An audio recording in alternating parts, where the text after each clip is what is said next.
Hi everybody, welcome to our 20th annual Australian Budget Review. It's 20 years since we've been looking at what the federal budget and it comes out with each year and how it's going to impact you and the property markets and the economy generally. We look forward to presenting you with all the information, all the announcements and all the interpretation of what's coming along. Today, it's 20 years, which is hard to believe we've been doing it for that long. But it's certainly been interesting watching all the different governments, the different treasurers present over those years. And they've got Australia into one of the best positions of any country in the world right now. Let's get things going, but I have to start with our disclaimer. Just remember, this is just my interpretation of the announcements last night. It's all from credible source, but you still need to check with us if you want to do anything personally or act upon that. We'll help you with any personal advice and interpretation. As always, I like to start with a key agenda. What is the Treasurer pushing? And it's still in Australia raining money. Treasurer Chalmers delivered his second consecutive surplus budget this year, which is incredible when you think we've just come out of COVID, got heaps of government spending on, and they've been able to still deliver two surpluses in a row. What he is doing in this budget is basically doubling down on everything he did last year. There's not a great deal of change, so he's tackling cost of living as his main focus, but he's going after that with venom in a duplication fashion to what was last year. He's trying to prove how responsible he is as a treasurer, and that's important because there's a new election not too far away, and he wants to show that they've got the credentials. Labor always struggled with that. They never really had good financial management, but to be able to deliver two consecutive surpluses is a big thing for the Labor Party. And he's also chasing inflation. Inflation's been the nemesis of every government around the world for the last couple of years, and that's true in Australia as well. We've seen the result of interest rates pushing up, cost of living going up, so they're trying to combat inflation. Australia, to the main, has got it pretty much back in check. And the big initiative here is to go green. He wants Australia to lead the world in green technology, green improvement, green everything, and change into a renewable resource industry. And that's going to be a massive challenge. I'm not sure we're up for it, but we're going to certainly have a crack, and they're going to spend an enormous amount of money doing it. And we're looking to be transformational. We want to be the leader of that pack in mining, in energy, in everything. And not only do it in Australia, but the aspiration is to take it then to the world and say, we got it right for us, can we do it for you?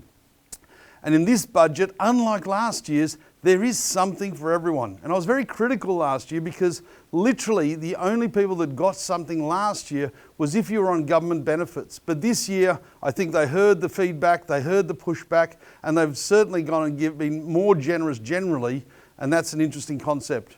And there's handouts there this year for almost everybody, and I think they are hoping that it's a bit of a distraction from some of the underlying problems in the economy and cheers people up and gets them back in favour. Labor has been losing ground in the popularity polls, and I think this budget is designed to try and bring them back into the spotlight and get them some favourability. And again, that election is not too far away. Sometime in the next 12 months, we'll be going back to the polls, and this government is determined to find a way back into office when that happens. My favourite quote of this year's budget was right at the end.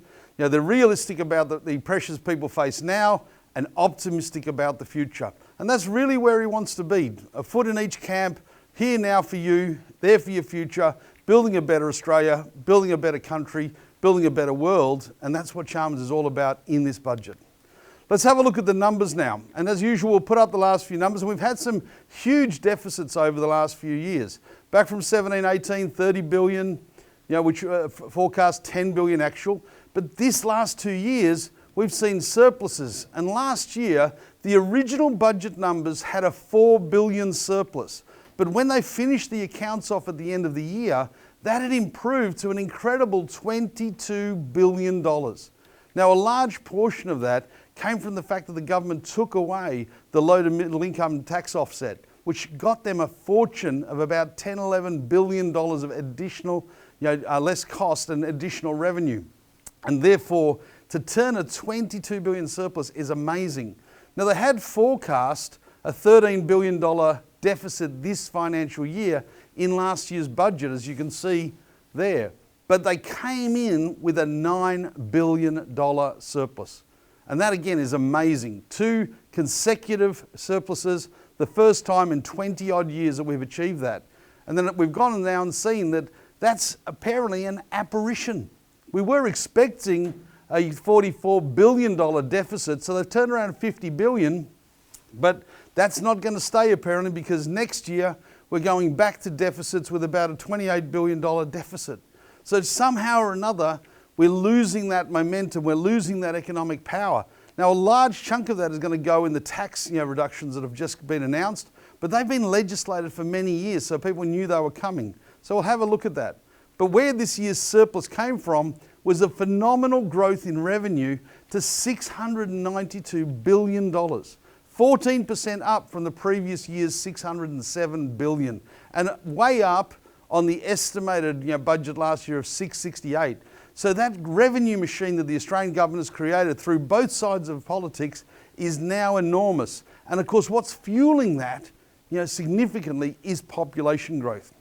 And we're in the middle of a population surge of new people coming to Australia, but they're educated and they're affluent and they're all taxpayers. And that's a secret weapon Australia has over any other place in the world. We now have more and more taxpayers, more and more high-paying taxpayers than ever before, and that's why these revenue streams are going off the charts. Now we'll see the budget next year, the revenue is going to be a minor increase, only about 0.8%. Very, very small in the scheme of it, particularly when you consider the revenue rises we've had. That again is largely to the result of the new tax cuts coming in, what they call stage 3 tax cuts, which were legislated a few years ago by the Liberal Party. So that revenue is allegedly going to plateau, but I'm not convinced it will. I think you're going to still see some pretty good revenue growth next year as well.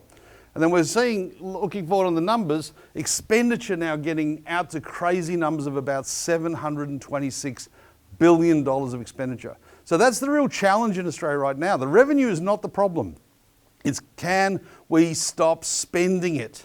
Now this government loves to give it out, loves to push it out there, particularly on social programs. And Australia is not giving them a hard time about that. Everyone seems to be saying, oh, help the people more, help the people more. The population growth and all the rest of it have all been pretty solid. The GDP has softened off a little bit. Unemployment rate has bottomed out at 4 and is expected to creep up. And CPI is allegedly down at the happy range at about 3.5. So we'll see what happens there. They think that's going to continue to soften. And if that does, there's hope that it may lead to a reduction in interest rates. So we'll just see what happens there. If you look at what's going on forward past next year's budget, revenue is predicted to continue to rise to $760 billion. So we're only going to have one small year of slow increment, and then it starts escalating again to $760 and then $800 billion. And when you look back to 2017-18, that's almost double. So it's gone from 446 revenue to 800 billion forecast. That's phenomenal. And I'll be surprised if it hasn't pushed past that by the time it comes along.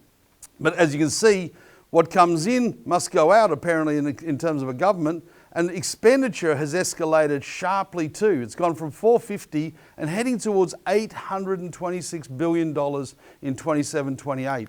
As a result, we've got future deficits.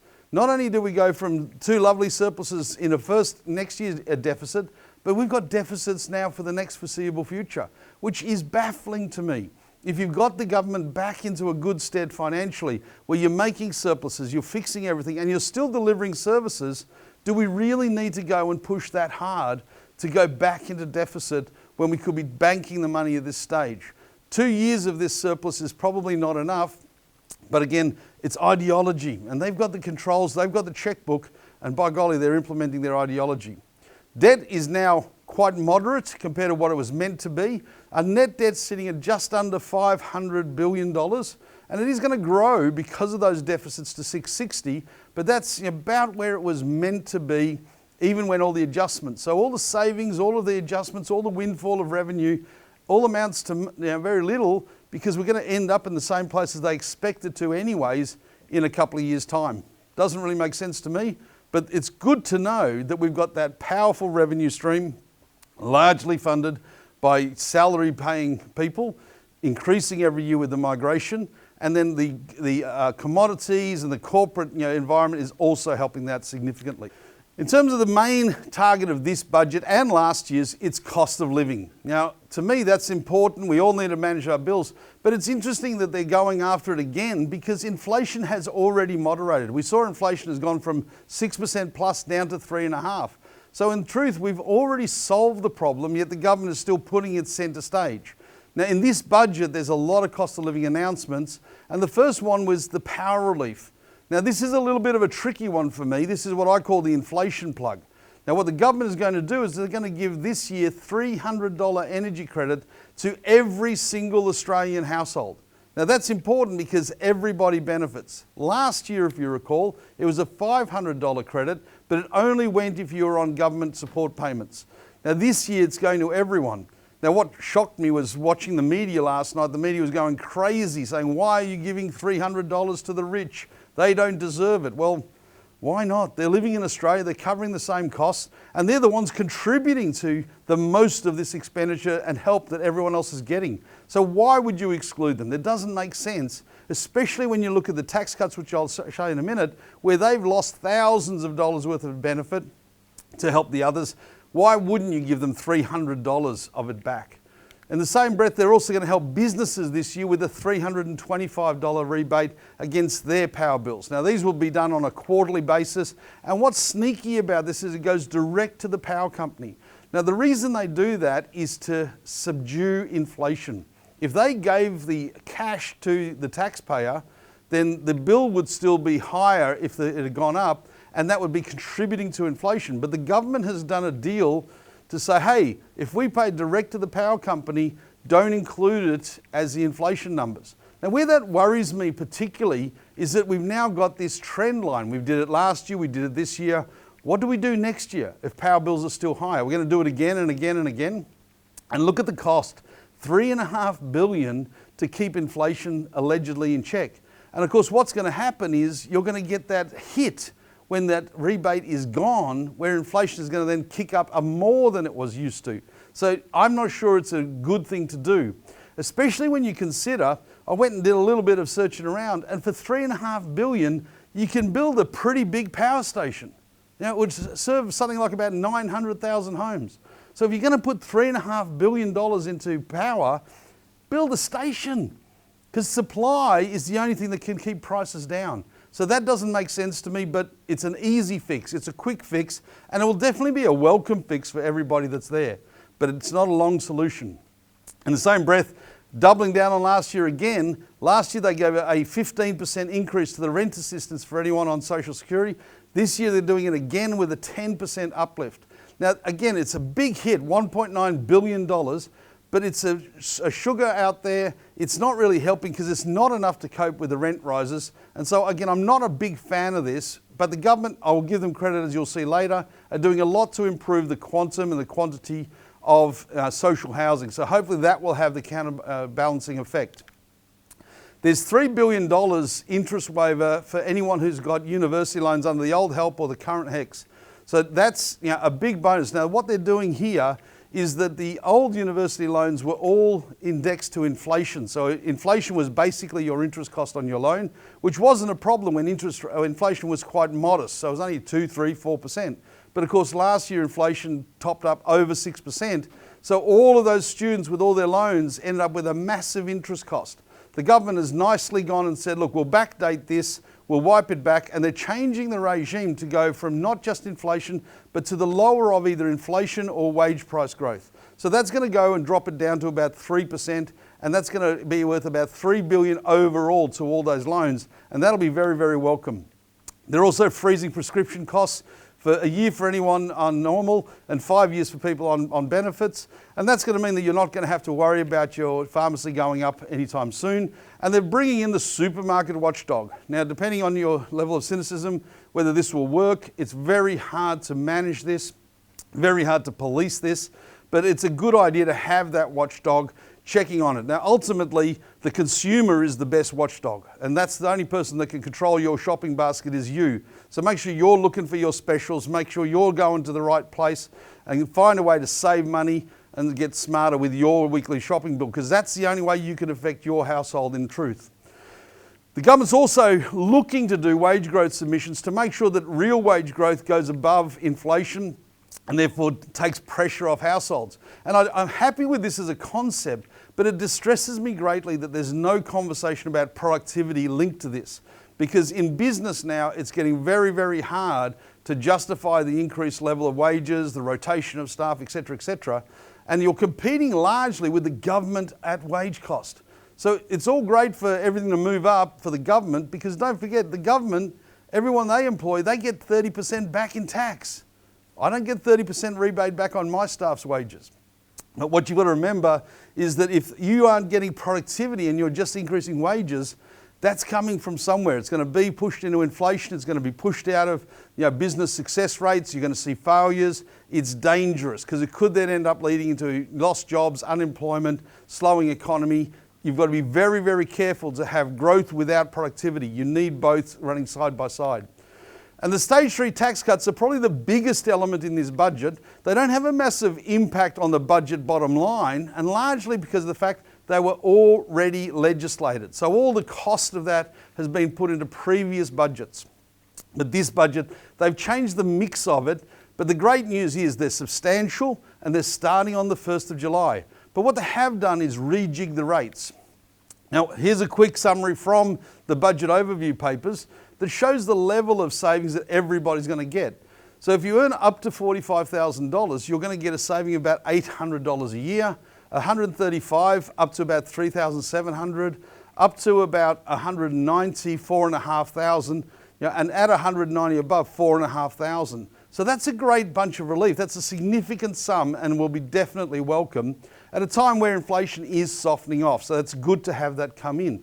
And you can see they're aiming it very much at the promotion of female jobs, and care workers, important workers in our industries. So they're bragging about the fact that those people are going to be very much better off because of that, which is great. But when we look at the reality of it, and here are the stage 3 cuts, what's currently in play, what was previously legislated, and what is now going to be coming in on 1st of July as it has passed through Parliament already. Now the old tax rates were a 4-tier system, 19, 32.5, 37 and 45, with the top rate at 180,000 and the third rate at 37%. Now the previously legislated was to get rid of bracket creep and get a higher level of fairness in the system to reward everybody for the effort that they had done in improving the economy, going through everything. And you see what they were intending to do was to get rid of that 37% tier and have a 30% rate going all the way from 45 up to a higher top rate of $200,000. That was going to be a significant change, a life-changing change, a massive structural change for the country. Now the Labor Party, even though that was legislated, factual and set in stone, said, we don't want those, we want to reward lower income earners rather than higher income earners. So what they have done is changed it and gone back to a 4-tier system. And if you see what we've got here, is we've dropped the lowest rate from 19 to 16. We've gone and kept the 30% rate, but now only up to 135,000. And we've kept the 37% rate between 135, but they've dropped the top tier down from 200 to 190. Now what that means is that if you're on a lower income of 45,000 or 135, you are $800 better off. But if you earn $200,000 or more, you're $4,500 worse off. It is a change, it is an increase of tax. So they're going to have to explain that to the electorate in a year's time. And to me, I would have thought that all of Australia would benefit from that 30% bracket, because the cost of living in Australia is now so high, the wages are so strong that everybody would benefit from that 30%. Now, I don't sit in the camp where I say, hey, the rich should pay more and more and more. And the reason I don't do that is because what they define as rich is just normal these days. Earning 100,000 is almost a necessity. You have to find a way to retrain yourself, to find alternate income, second jobs, digital economy, whatever it is, because it's hard to survive, particularly as a family, on a $100,000 salary. And if you can get to 200,000, which everybody aspires to, and if you want to be successful in somewhere like Sydney and have just a modest home, you need to. So to me, this is where Australia needs to go. If we want to have an economy where everyone benefits, where everyone gets privilege, where everyone can have services, where we raise this much tax, we have to make sure that the taxpayers who are carrying the burden are incentivized to go to work and work harder, get a second job, do whatever. And that 30% rate, I think, would have done that. Leaving it at the 37 is not as attractive when we need everyone to be productive. So to me, it is a bit sneaky to take $4,500 off everybody earning up to $200,000. You know, I don't think they should have done that, but it's gone through. It was passed. It's political. It's there. Welcome to the new world. The good news is, whatever you earn, you're going to have a bit more in your pay packet. $800 or $4,000, whatever it is, you're better off than you would have been otherwise. So happy to see the tax cut. Would have preferred that they leave it alone. If it isn't broke, don't fix it. Let's get into some of the announcements. And as with last year, huge amount of want in the budget for the care economy. And that's going to get bigger and bigger and bigger.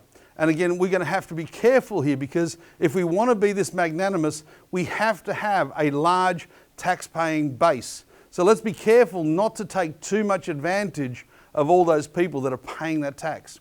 There's $2.8 billion of additional Medicare funding in a number of areas, including support for aged care so that they're not in hospital for as long as they would normally be. 29 more urgent care medical clinics. Some more processing benefits if you're coming in as a migrant, so getting your skills assessed so you can get into the healthcare industry easier from your previous overseas qualifications. And believe it or not, we're still spending $800 million on COVID tests, vaccinations and cures. That baffles me. I know it's still there, it's not going to go away, but certainly isn't anywhere near the problems that we've had in the past. So interesting that we're still spending that much money in the next few years to keep us mindful that it still is there. There's $3.4 billion in this budget for new pharmaceuticals, which is fantastic. Most of them are on cancer care, which is amazing. You go from like $100,000 cost down to $30 cost. So if you've got that, it's absolutely essential. Never can knock that, and the more the merrier. We've got some expanded mental health services. I'm getting a bit worried in Australia about mental health, because not only is it prevalent, but my big issue is, are we fixing it? We're certainly treating it. We've got more and more support. Both governments have committed millions and millions of dollars to it. But are we actually getting any better? That's what I want to know. Where are we going to start to see measurement where we say, hey, there was people that were mentally ill, and guess what? They're feeling better, they're happy, they're not on the dependency that they used to be. There's, again, doubling down on last year's budget, as I've mentioned, is this aged care workers. Now, last year they gave a 15% pay rise to anyone in the aged care industry, and they're doing it again this year, with their premise being the more we pay, the better the care. Well, I'm not sure that's going to work. To me, the more accountable people are, the more we train, the more we look after them it is. Paying isn't necessarily the solution, but it's certainly the go-to for the government in this industry. And again, it is problematic because everybody else will look at that saying, what about me? Nurses, doctors, everybody else. So I'm not a fan of this. I think it's very bad government policy, but they're going for it and they're going to do it, and they've done it twice now. Who knows how many more times it'll happen.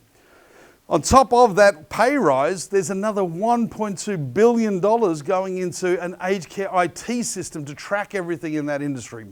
Now, that's a fantastic initiative, but that's an eye-watering number for a technology system. Eye-watering. But, apparently that's what it costs if you're the government. I'm not sure how, but that's it.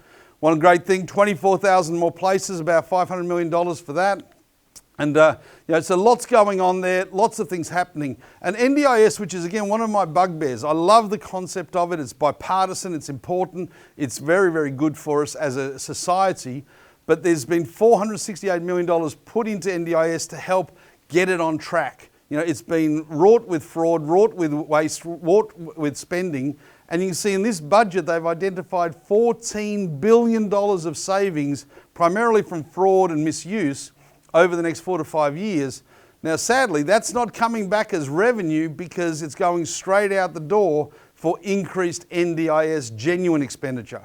So they're just neutralising it.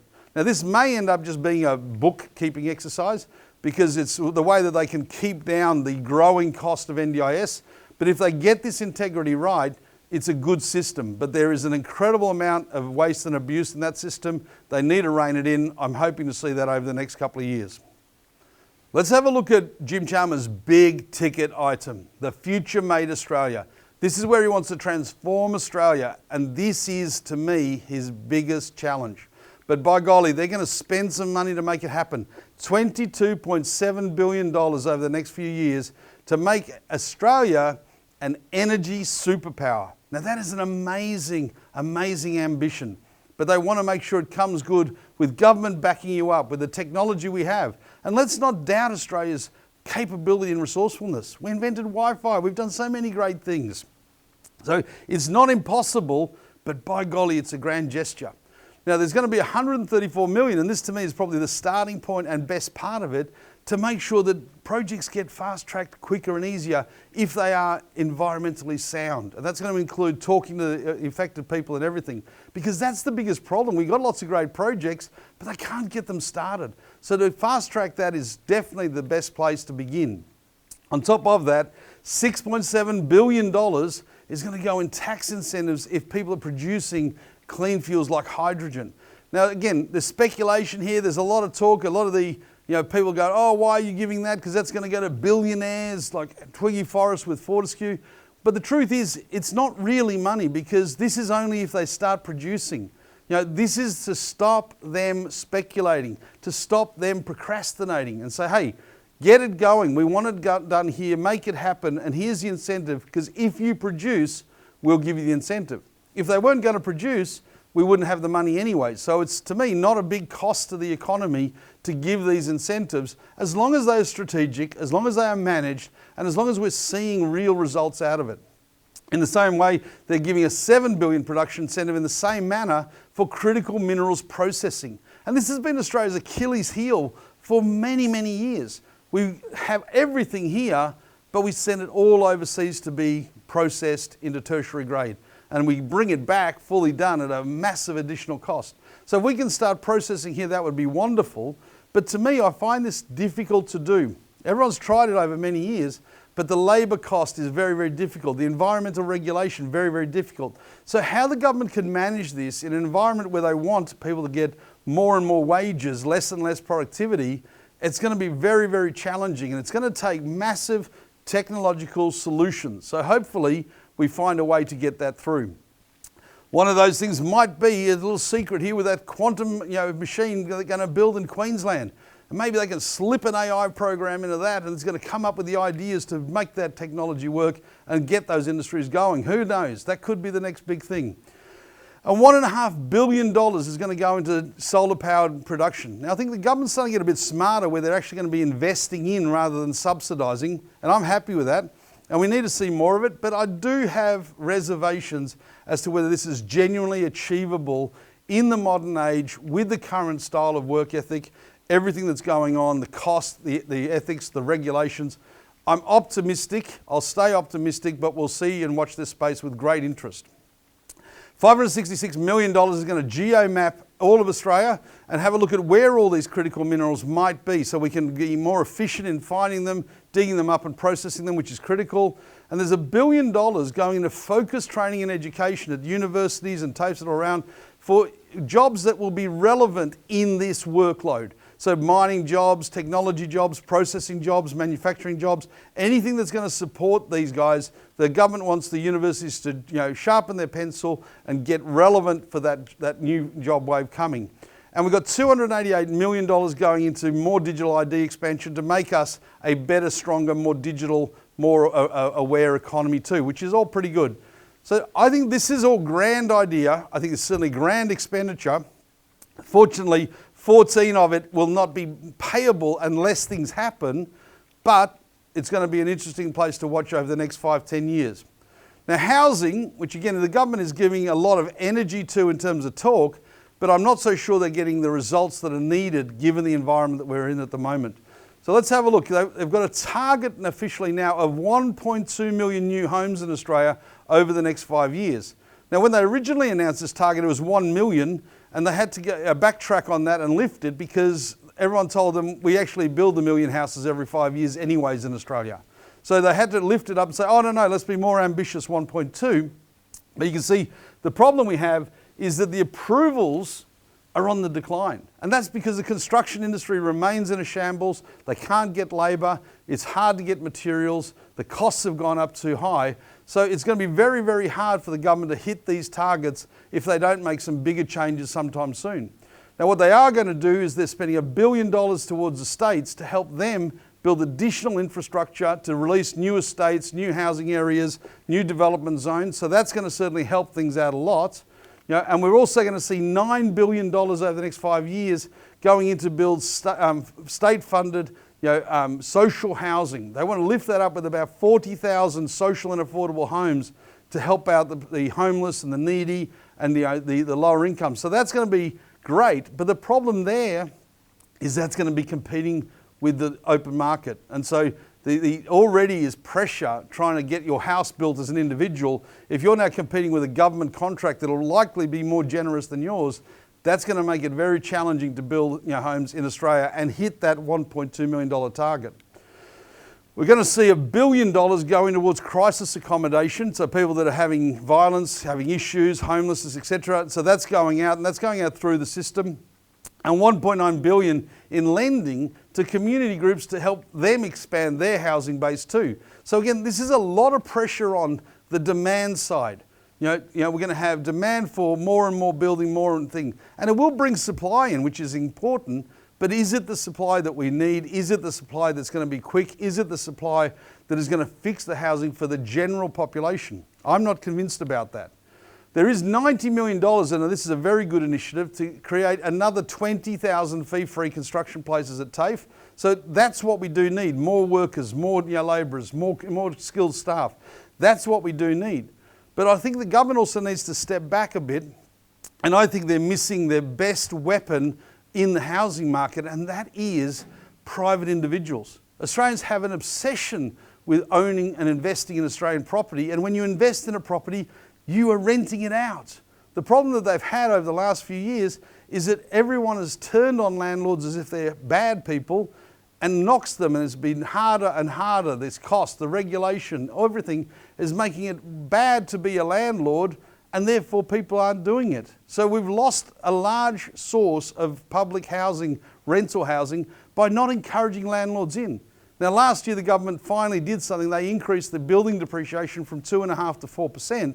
But they haven't really promoted that. No one really knows. And I don't think the negativity in the ownership concept is gone enough to start getting people excited about investing again as landlords. So the government needs to change the noise, change the rhetoric into, hey, help us fix this housing problem. And they could do things like stamp duty fixes, get rid of the duplication of stamp duty on new builds. You shouldn't be paying stamp duty and GST. There's all sorts of issues that they could, but as usual, none of those have gone because they're too big a money revenue for the state governments. One of the things I do like in this budget is they've gone to the universities and said, hey, your students are taking up houses that normal people could live in. Why don't you, as part of your deal of funding, you need to bring in your own student accommodation? And I think that's a great initiative. I welcome that one. It's how it used to be in the old days, so it'll be interesting to see how that turns around. What they're also doing is saying, hey, let's ramp up our infrastructure spending, but particularly in areas that are going to add to the housing affordability, i.e., rail transport, road transport, getting into new suburbs, opening up outlying land. So a lot of the infrastructure spend in this budget is aimed at bringing in new housing areas, new estates, new things. And there's $9.5 billion across the country going out. Here's just a quick summary from the Outlook. I won't go into any big deal, but what is interesting is there's a $120 billion pipeline of projects already. Now, the only thing that worries me on this is the fact that no one seems to be checking the cost to do anything. It's getting outrageously expensive for any government to go and do something. I don't know where all that money's going. I don't know how it's been spent, and I don't know who's tracking it, but there can't be that much cement in some of these projects that they cost these billions of dollars. So someone needs to get the calculator out and check how much this should cost. Other announcements, well, there's $50 billion going into the defence industry over the next 10 years. So that's significant improvement, already above the AUKUS submarines that are coming, but we are getting ourselves more and more ready for whatever may be coming in the future. We hope that it's a full, peaceful time, but you just never know, and we have to be positioned to look after ourselves. You can only rely on yourself at the end of the day. Amazingly, with AI being so big, there's only a little 39.9 million being spent to come up with policies and advisory. And I must say personally, this is the thing that scares me the most about the future. I'm worried about where it goes. 39.9 million, I hope these guys dig deep and find out what's going on. And we need to have some very, very important safeguards coming into this, because it's here, it's now, it's happening, and to me, it's scary. Other people think it's exciting, not me. I think it's scary. Let's get a control of what's allowed and what's not. One of the good things for small business, and pretty much about the only thing, is $20,000 asset write-off is still going to be extended for another year, which is great if you're buying any goods for your business. There's $500 million in disaster relief and preparedness, essential because we are having more and more climate issues on the East Coast in particular. We have to be ready for them and see how it goes.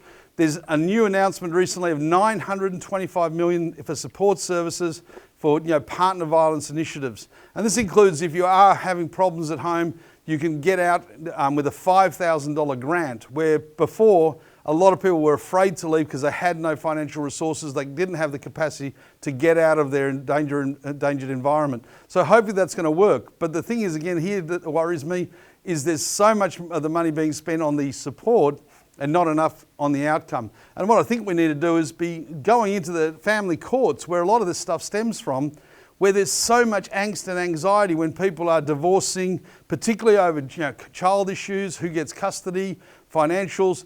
That's what is at the root of a lot of these problems. So there's no point just worrying about the top end of it. Get in and find where the issues are and let's fix them. Let's teach people to be better partners, to not tolerate all these sorts of things. I want that money to be spent there rather than at the end when it's too late. And sadly, that happens too often. The government is being extremely generous with the paid maternity leave. They're now going to pay not only the maternity leave, which the government pays now to the employer, but they're also going to pay superannuation on top of that. And that's, again, a good thing if you are taking the paid leave, because that couple of months that you take off, 6 months, 12 months, you obviously affect your end nest egg when it comes to your superannuation pot. So the government is going to pay for it itself. Again, very generous that the government finds that money, interesting. But this is the society we have in Australia. And hence why we need to be kinder to those higher taxpayers, because you can't do these sorts of things magnanimously if the revenue isn't there. Instantly, First Nations, $2.4 billion in this budget for a raft of support programs, housing initiatives, etc., particularly in the Northern Territory. Long overdue, necessary. Let's hope that it goes to good use, keeps moving towards a sensible future for these people. But we have to get them so where they've got self-accountability. So hopefully we're building them as better. In terms of interest rates with the budget, let's have a look. Is this really going to help us? Now, Chalmers has been very careful to say, oh, look, I don't think it's my job to see if this would affect interest rates or not. But, I don't think it's going to have really any impact on interest rates myself. You can see we've had a raft of rises of interest rates in Australia, way too fast, way too many over the last little while. But thankfully, we've only had 2 rate rises since the last budget, one in June and one in November. Now, we weren't the only government that did that. Both Europe and the rest of the world did it as well. But you can see Australia is still under our 30-year average of interest rates. Now, that's interesting because a lot of people I talk to, they say, oh, interest rates are high. And I'm saying, no, they're not. They're back to normal. And you can have it go back to those super low rates if you want. It just takes another pandemic. Now, we don't want another disaster. That's not really good for us. But certainly you've got to get used to them being about where they are now. And I don't think there's any real reason to go up, any real reason to go down. But they're likely to be back here on track. And there's nothing in this budget to push it either way. But, one of the things that drives interest rate is inflation. And this budget is allegedly going to be good for inflation. But again, I'm not sure I agree with that either.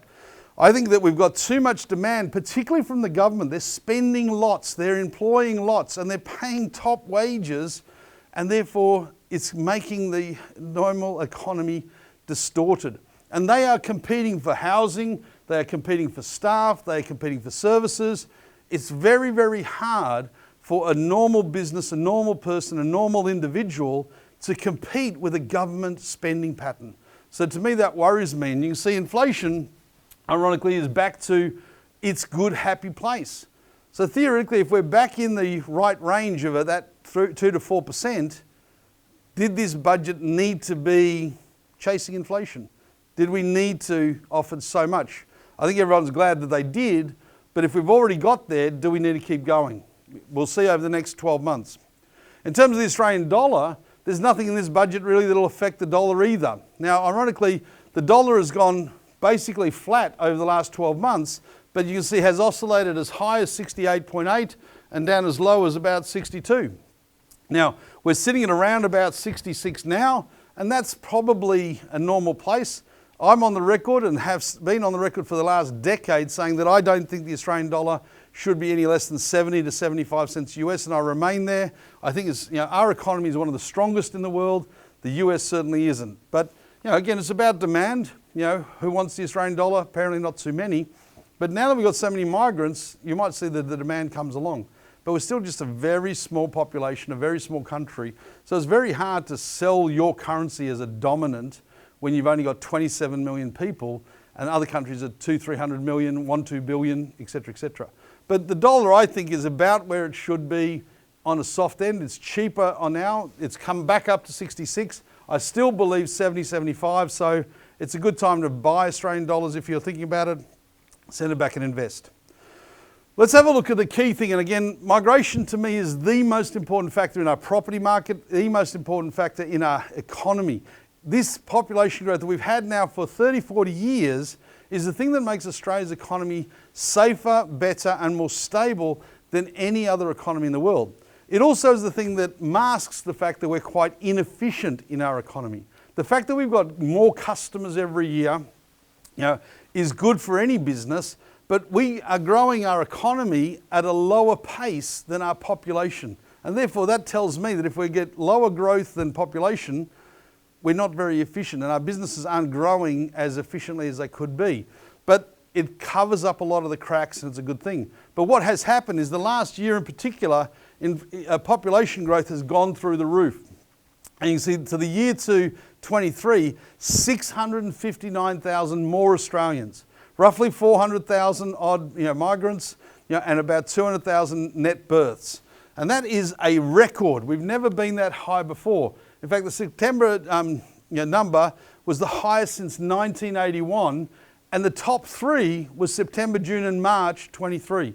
So our last three were the highest percentage growth ever in Australia's history.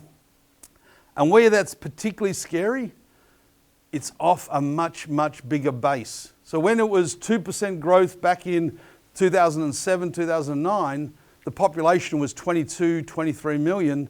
It's now 27. So when you've got 2%, 2.9, 2.5 on 27 million base, that's a lot more quantum as well as percentage.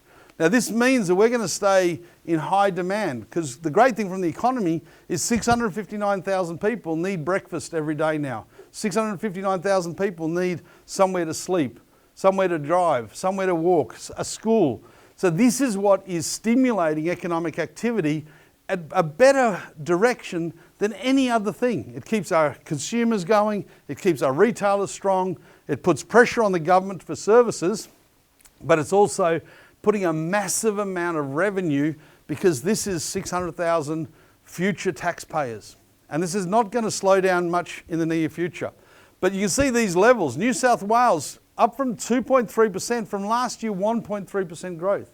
And 0.3 during COVID had bottomed out. Victoria went minus, but has now come back in strength to 2.9. And we told you that would happen because China changed the rules last February to say that the students that were forced to leave during COVID had to go back on campus to finish their studies. And that's seen that surge of people come back to Victoria. And that's important because as you'll see in the property market, there was a whole amount of vacancy in Victoria, and that's been sucked up with all these students coming back. And WA is the star, 3.3%. That is an unbelievable population growth number, one of the highest in the world, and certainly the highest in the Western world. So you'll get population growth to 3% plus in third world countries, where it's just more and more people being born for the sake of it, but not in the Western world. So these rates are phenomenal. And again, they're qualified or they're cashed up. Only 5, 6, 7% refugee, the rest high quality migration, which is our secret weapon in Australia. Now this is what's going to keep fueling economic and property growth. And this is going to keep us in good stead for many, many years. If we have a look at there, you can see we've gone from a population of 15 million in 1981 up to 27 million basically today. I think we saw on the last one we were at 26.7. I think we've passed 27 million because that was September. But you can see here the rate of growth is also massively impressive at that 2.5%. And there's only been a few times, in fact only one period before, where it went over 2% growth. Now, we're going to stay in 2% for quite a while. Now, some of it is catch-up. As you can see, it dropped down to near on nothing during COVID. So some of it is catch-up. But what a lot of people forget too is that with this migration coming in, these people have had 5 years to come to Australia under their visa. So they're going to be coming for the next 2, 3, 4 years because they already had their visa. So even if the government theoretically stopped everything today, you're still going to have strong migration coming back. And then you get people like myself that were living overseas that have come back, and that's happening more and more as well as. So it's an interesting time, and as a property person, there's never been a better time to be in property because population growth, in my experience, is the single most important factor to property price growth. And hence why everyone in Australia is talking about an affordability crisis for property. You know, we have to have supply to satisfy this new demand. And one thing that's happening in Australia now, very little supply. So demand strong, supply weak, that just leads to one thing. Interestingly, the government is hoping that population will start to slow down soon. They're expecting 395,000 net migrants this year, dropping to 260 and then 255. But I'm not too convinced with these numbers. I think they might be a bit soft, but we'll see how we go. It'll be very interesting to watch this space. Because when you look at it, the rest of the world is still a mess. The US politically, very difficult to handle. Europe, got issues going with the Kiev, Ukraine. Where would you want to be if you were on this planet? Right here in Australia. So I can't see this slowing down anytime soon. If we have a look at the impact of that, the Australian average vacancy for rentals, 1.5%. That is unbelievable. It's so low, it's not funny. And the only reason it's up at 1.5 is because Melbourne is languishing at 2.8. But Melbourne has come off 1.4% in its vacancy in this last 12 months alone. It was at 4.2 a year ago. And that's because they sent all the students away, but they've now come back. But mark my words, Melbourne will start to contract very, very quickly, very, very soon. And you're going to have an incredible tight market because no supply is coming on, people keep coming, and you can't stop them. I laugh every day when I'm in the car listening to the radio and everyone's saying, oh, stop migration, stop migration. You can't. These people legally have permission. They are Australians. They are permanent residents. They're not strange people that just arrived at the last minute thought. They are here and they have a right, just like everybody else. And this is going to be a trend because Australia stays the best place to live. Let's hope it stays that way. But you can see here it is pushing up rent prices, and that's why the token gesture in the budget to increase the rent assistance, it's not going to make much difference, 10%.